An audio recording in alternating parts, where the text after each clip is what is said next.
ngayong gabi. Kahapon napanood natin kung paano namuhay sa palengke at natuto ng iba't ibang bisyo si Rady. At dahil sa pagnanakaw ay nahuli siya. Ito na kaya ang simula ng kanyang pagbabago o tuluyan siyang mapariwara. Minsan nga, parang gusto ko pa noon makulong kasi po, sa kulungan, libre pagkain. Patuloy natin subaybayan ang kwento ni Rady Villarde. Dito lang sa The 700 Club Asia, susunod na.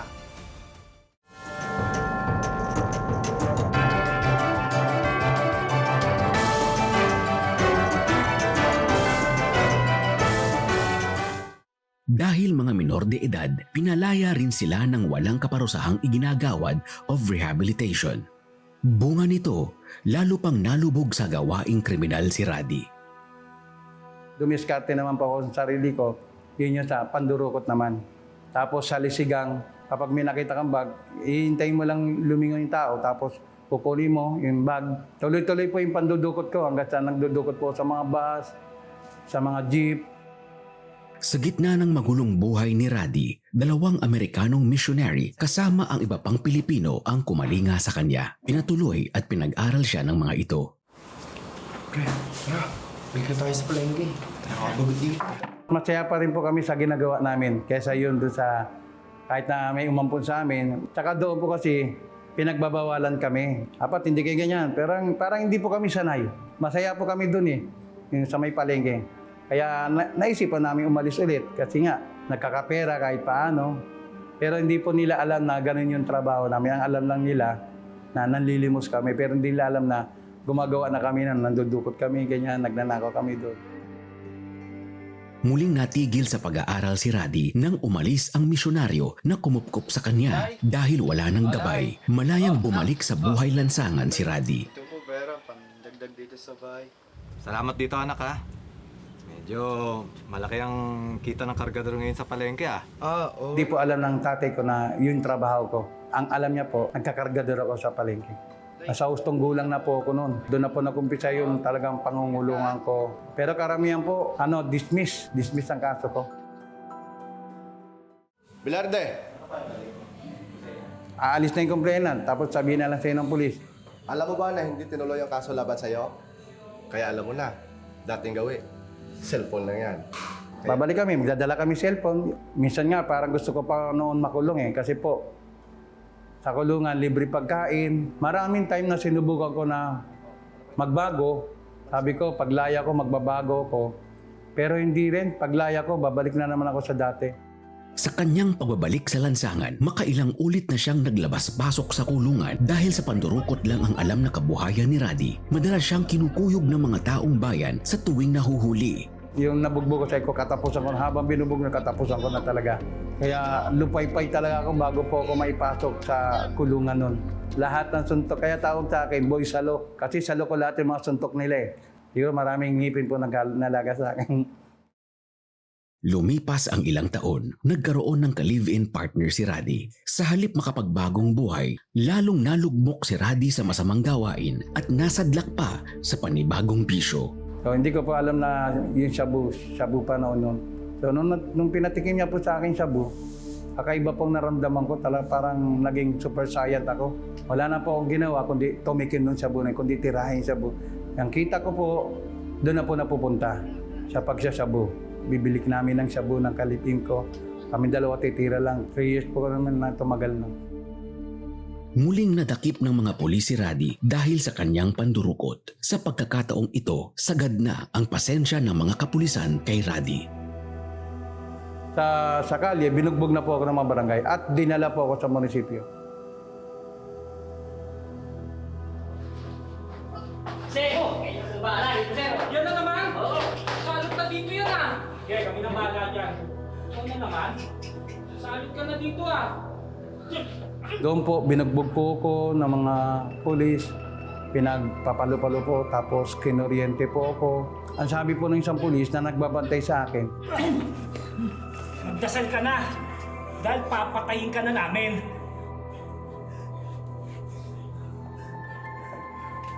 Lord, ligtas mo lang ako sa pagkakataon na ito.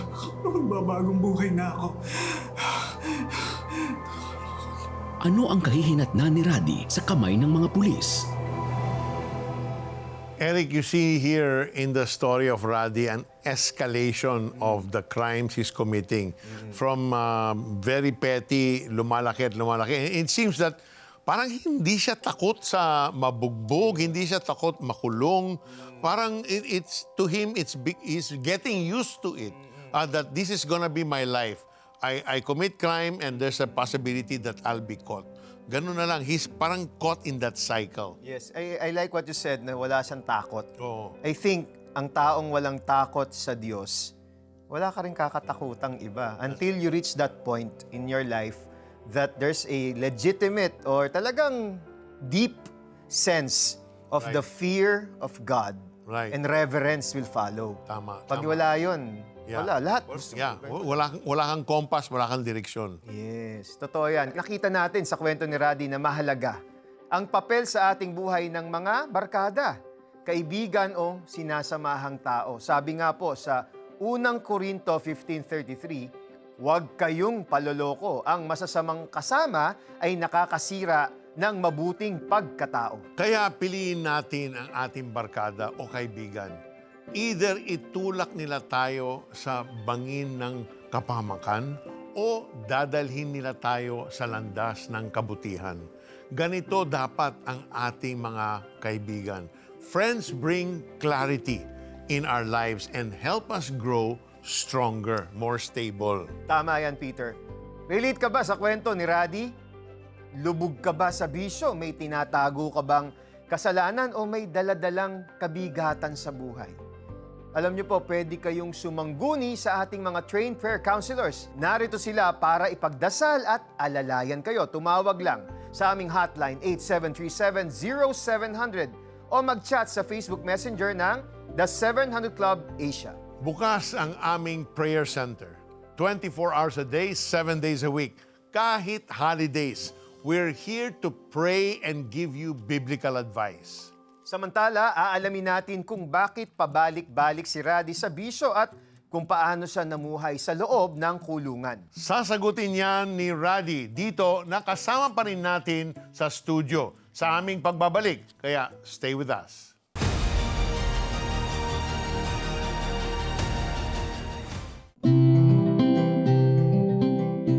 Hello and welcome to the 700 Club Asia. It's designed to bring the whole range of CBN ministries to Asia. So Lord God, I ask for your healing for all who are watching right now. Even the replays of this will be so powerful. Lord, there's just so much pain and bitterness in my heart today. But Lord, today I want to surrender this pain unto you. Just play and, if you win, you're happy. Kahit naman sino kahit gano'ng kayaman ka pa. Lord, I give this pain to you. Give me the grace to forgive so that I can be set free, so that I can live a new life in you, God. I just point everything to Jesus, and He's the one responsible for everything. Join us on our mission to bring miracles into people's homes, one prayer and story at a time. Partner with us.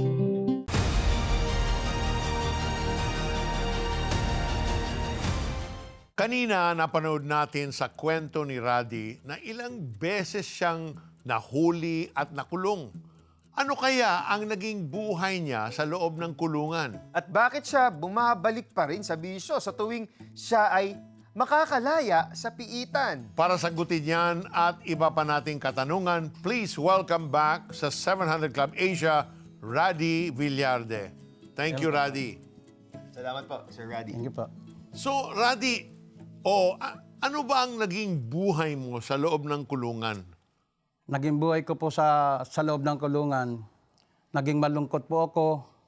At siyempre po dahil nga sa nangyari po sa buhay ko, na iniisip ko talaga na hanggang doon na lang talaga ang buhay ko. Hanggang sa kailangan kong magpatatak talaga yun. Nagpatatak po ako ng isang tatak sa kulungan. Kasi po pag wala ka pong tatak sa kulungan, kawawa ka po doon. Kaya naging miserable din po ang buhay ko sa loob. Pero nakakaranas pa rin po ako ng pagtutorture doon, lalo na sa mga kapwa preso ko. Tapos doon po sa loob ng kulungan, wala akong ginawa kundi talagang iniisip ko lagi sa na talagang hanggang dito na lang ba talaga ang buhay ko at nasa isip ko na hindi na talaga ako mahal ng pamilya ko.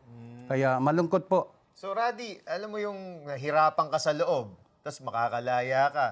Pero bakit binabalikan mo pa rin yung mga mali mong gawain, yung bisyo mo? Eh, alam mo namang babalik ka rin doon sa hirap na nararanasan mo. Anong nag-uudyok sa'yo doon? One time na pinilit ko na rin po na talagang magbago nung nakalaya po ko. Sinubukan ko po talagang magbago. Pero naisip ko na rin, mga pamilya ko, mga kapatid ko, may mga kanya-kanyang pamilya na. Kaya mas malakas pa rin ang hatak sa akin ng barkada na habang nasa labas po ako, talagang inuudyogan pa rin nila ako na ito. Meron ako rito, ganito. Halika, sumama ka ulit sa amin. Total, hindi ka na rin mahal ng mga kapatid mo. Sumama ka na ulit hanggang sa sumama ako sa kanila at nakatikim na naman ako. Ayun, sunod-sunod yun, nalululong na naman po ako. Hanggang sa bumalik na naman po sa gawain ko, sa pagnanakaw. Talagang inisip ko na talaga na sa buhay ko na parang ganito na lang talaga ang takbo ng buhay ko. So, Raddy, sa tuwing nahuhuli ka at binubugbog ka, ano bang nasa isip mo? Hindi mo ba iniisip yung kailangan matigil ko na to? Kasi kung hindi, parang cycle ito na parang trap ka na lalabas ka, gagawa ka ng masama, huliin ka, babalik ka sa loob ng kulungan, then after that, lalabas ka. Hindi mo ba naisip yung kailangan i-break ko na itong cycle to sa buhay ko para magkaroon ako ng magandang kinabukasan? Hindi po sumagi sa isip ko yun eh. Ang sumasagi pa rin po sa isip ko yung balikan ko po yung pagbibisyo ko. Pero nung binubugbog po ako, habang nahuli po ako, binubugbog po ako ng taong bayan, talagang nasa isip ko, nung katapusan ko na talaga. Dahil sanay na rin po ako. Marami po akong dumaan, pinagdaanan na marami na pong beses na binubugbog ako. Kaya sabi ko sa sarili ko, sanay na rin ako sa mga ganito. Kung mabugbog, kung mahuli ka man, malat mo. Pag hindi ka nahuli, swerte mo. Pero puro malas, puro bugbog talaga inabot ko. Talaga pag kinuyog ako ng taong bayan, talagang makikita na lang, naputok na yung mukha ko, papasok ko sa kulungan, talagang lupay-pay na ako. Pero hindi ko po naisip na parang magbago pa rin talaga kasi po... Saka, Eric, si Raddy, hindi siya takot sa pain. Yun nga eh. Di ba? Ang sakit ng katawan niya, pero, kaya niya. Oo. Kaya nga eh. So, sa mga paggawa mo, Raddy, ng mga kriming ito, no, nabanggit mo naman, hindi mo naisip magbago. Pero sumagi ba sa isip mo na nakonsensya ka rin minsan? Opo naman. One time po... Thank you, Lord. One time po, nakadiskarte na po ako noon eh. Nakadiskarte na po ako, may pera na po ako noon. Tapos po, meron po ako nakita isang matanda na bumaba po sa jeep. At nakita ko po, may maganda pong suot niya, tapos may alat, tapos may pitaka po. Sinundan ko po siya. At nung sinundan ko po siya, nakuha ko po yung pitaka niya dahil nga sa maraming tao, nakuha ko po. Nung tumambay po sa kanto, Hindi niya naramdaman Hindi na po, hindi po. dinukutan Sanay ka? na siya nitong panahon na to. Grabe. nakuha ko po. At pagkatapos nakita ko po siya yung matanda na yon, papasok po sa isang butika. Sa isang butika. At binuksan ko po yung pitaka, may pera po, hindi naman gaano karami. At nakabalot po yung reseta. At nakita ko po yung matanda, kinakapkapan niya po yung pitaka niya. So, doon po nakaramdam po ako ng nakonsensya po ko. Nilapitan ko po yung Bibiling gamot eh. Opo, nilapitan ko po yung matanda, nilagay ko po sa may nilaglag ko yung pitaka. Sabi ko po, Nay, pitaka niyo po, ito po. Kaya nung dinampot ko, binalik ko po sa kanya dahil talaga naawa po kasi po, umiiyak na po yung matanda at bibili po talaga siya ng gamot. Doon Yan po, yung unang pagkakataon na nakaisip ka na opo. kailangan kong gawin ng tama. Opo, kasi po talagang hindi ko na po iniisip yung mga ganun kasi basta makabisyo lang ako. Wow. Gagawin ko yun. Kasi may pera po ako nun, kaya naisip ko po yun eh, na ibalik sa kanya. Pero kung wala akong pera, hindi ko alam kung maiisip ko ibalik sa kanya yun. Okay. Okay, si Raddy is really super honest. So, that was the first time na konsensya ka. So, sa kwento mo, madalas ka talaga, malakas talagang hatak ng mga barkada mo. So, ano ba ang nagtulak sa'yo? Bakit sila pa rin ang sinusunod mo? Yung ano, Sumama. na sumama. Ano ba meron sila na parating silang nasusunod? Kasi po, masaya po ako pag kasama po sila eh. Yung sense of belonging siguro, no? That's Masaya po ako. Lalo na po kapag pagdating sa mga bisyo, sa mga pagbibir house namin.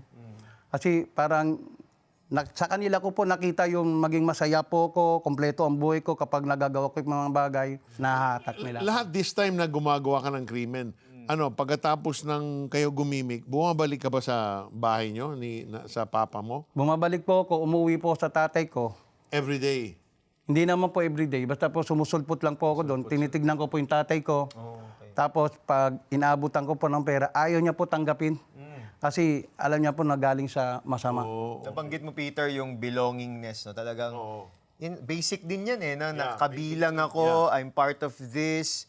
Pero nung panahon na kinupkup ka ng 2 Amerikanong misyonero, Raddy, ano naging buhay mo ron? Hindi mo ba naramdaman na belong ka naman doon? Bakit lumalabas ka pa ron? Yun po, meron po mampun sa amin, Amerikano nun. Hinahanap po kami, pinupuntahan po kami sa palengke, mga batang street children, pinapakain po kami.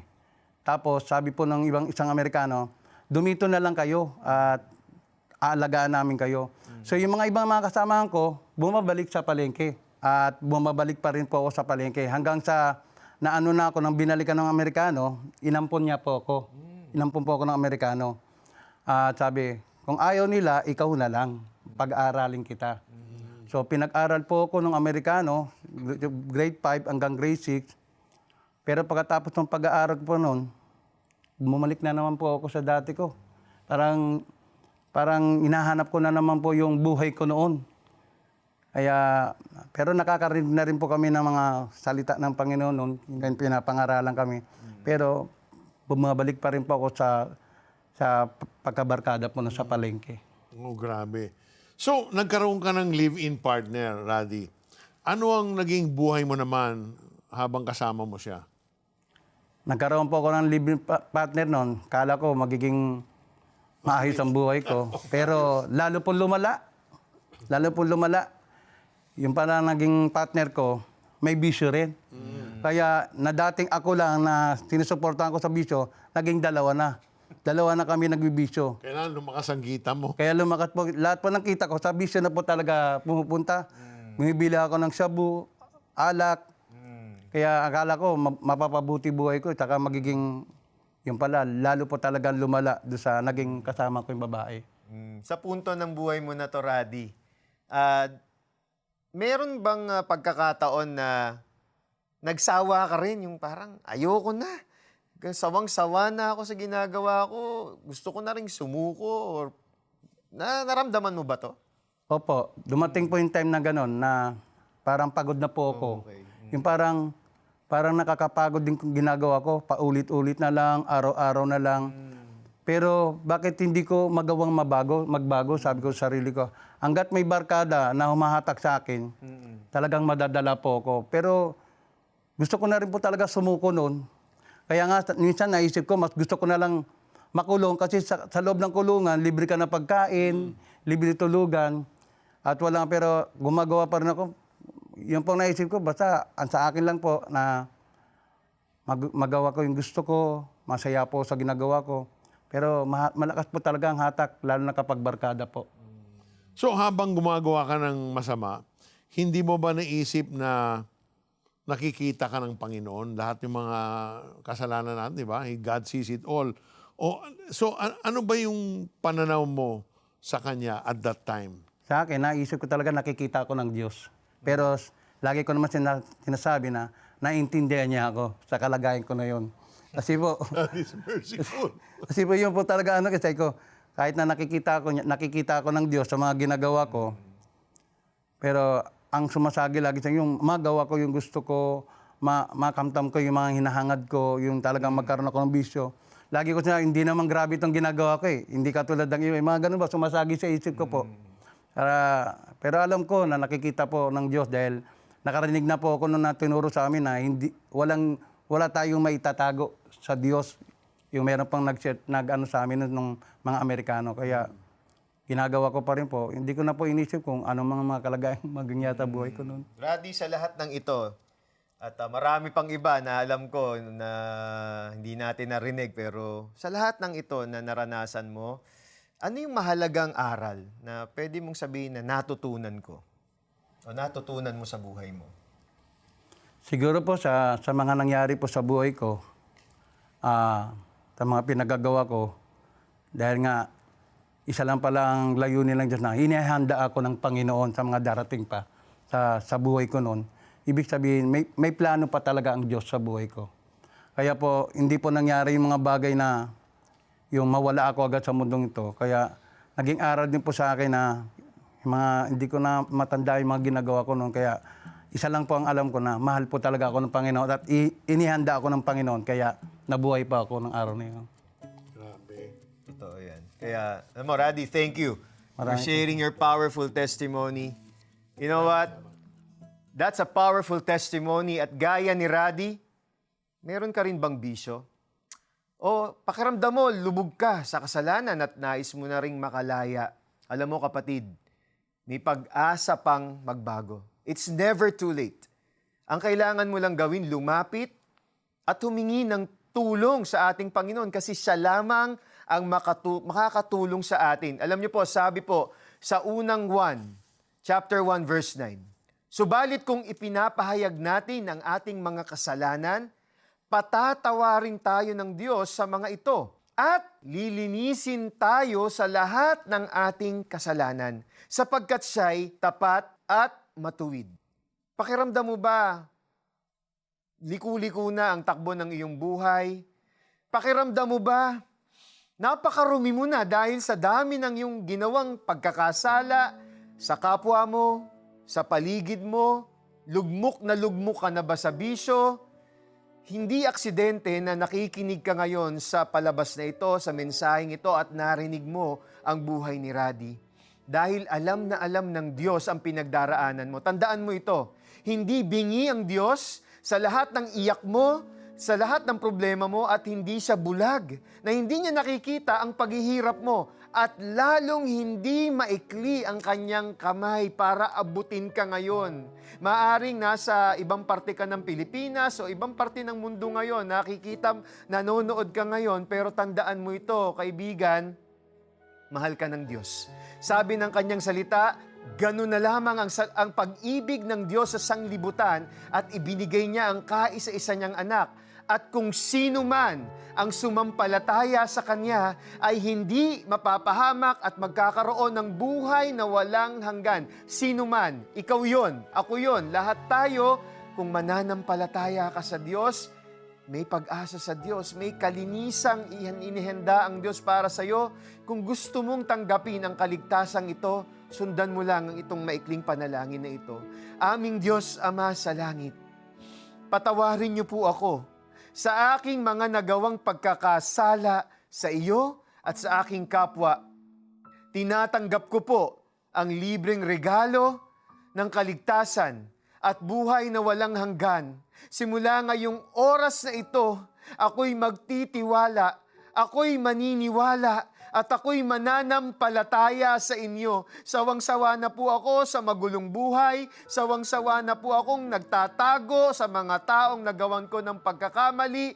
At Panginoon, ngayong oras na ito, hindi na rin po ako magtatago sa inyo dahil alam ko na hindi lingid sa inyong kaalaman ang aking buhay. Alam na alam niyo po ang lahat ng aking pinagdaraanan, kaya Panginoon, tinatanggap kita sa aking buhay bilang aking Panginoon, bilang aking tagapagligtas. Iligtas niyo po ako ngayong oras na ito. Maraming salamat po sa pangalan ni Jesus. Amen and amen.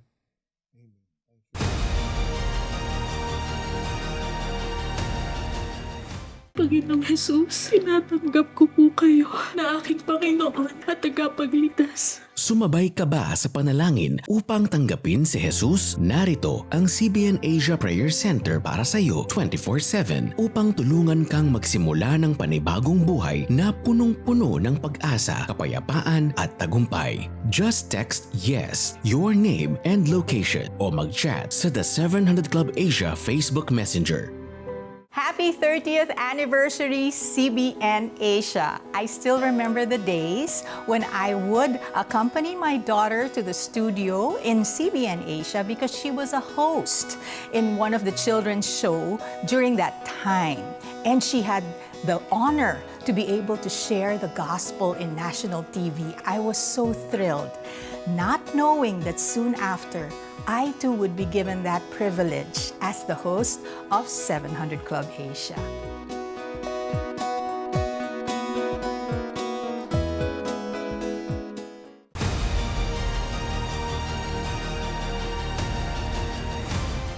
Sa panahon ngayon, maraming bagyo na ang dumaan sa ating bansa at ang ilan naman nating kababayan ay binabagyo rin ng iba't ibang problema. Tulad na lamang ni Alexander, hindi siya nakakapagtrabaho matapos siyang madisgrasya. For months, his family barely survived by selling from their small sari-sari store. But even that dried up. They had no choice but to close shop and take out loans just to get by. Sa gitna ng kanilang madilim at kawalan ng pag-asa, nakilala sila at natulungan ng ating humanitarian arm, Operation Blessing. 2 years ago, Operation Blessing's Medical Assistance Project helped Alexander with free therapy sessions after the accident. And recently, through our micro-enterprise project, Alexander received the support he needed to restart his family's business. Meron na ulit silang sari-sari store. Tama, importante yan. At para lumago ang kanyang negosyo, tinuruan din siya ng financial management. Kaya tuwang-tuwa si Alexander sa lahat ng tulong na ating ipinaabot sa kanya at sa kanyang pamilya. Sabi nga niya, this is the best blessing from the Lord. Ang lahat ng ito ay naging posible dahil sa inyong tapat na suporta sa CBN Asia. Kaya maraming salamat po. Napadaloy natin ang blessing, pagmamahal at pag-asa na nagmumula sa Panginoon, sa pamilya ni Alexander at sa libo-libo nating kababayang nangangailangan. Part of your giving to CBN Asia goes to our humanitarian arm, Operation Blessing. Kaya be a blessing to others. Be a CBN Asia partner now. Call 8737-0700 or scan our QR code to donate. God bless your generosity. Samantala, napanood natin kanina sa kwento ni Radi na ilang beses siyang labas-pasok sa kulungan dahil sa iba't ibang kasalanan. Ganun pa man, naramdaman pa rin niya na hindi siya pinabayaan ng ating Panginoon. Tama. Tayo rin, kahit ilang beses tayong nagkasala, handang magpatawad ang Panginoon kung taus-puso tayong magpakumbaba at lumapit sa Kanya. Agree ako dyan, Peter. Sabi nga sa 2 Pedro 3:9, ang Panginoon ay hindi nagpapabaya sa kanyang pangako gaya ng inaakala ng ilan. Sa halip, nagbibigay siya ng pagkakataon sa lahat sapagkat hindi niya nais na may mapahamak, kundi ang lahat ay makapagsisi at tumalikod sa kasalanan. Kaya salamat Jesus sa iyong grasya at dakilang pag-ibig. Kahit hindi kami kaibig-ibig, minahal mo pa rin kami. Amen. Bukas, alamin kung ano ang nangyari kay Radi sa tangkang pagpatay sa kanya at ano kaya ang mangyayari sa muli nilang pagkikita ng kanyang ama. Dito nagtatapos ang ating maikling kwentuhan. Stories of hope, faith, and love help us produce more inspiring shows like this. Be a CBN Asia partner now. Scan the QR code or call the number on your screen. God bless you more and more. Napundi na po sa akin yung mga pulis. Kaya po, ang sabi sa akin ng pulis, magdasal ka na. Naisip ko po na talaga pong katapusan ko na po yung araw na yon. Kaya po, nang pinasok na po ako, nagdasal po ako nun. Sabi ko, Lord, iligtas mo lang po ako sa lugar na ito, sa kapamakang ito, magbabago na po ako.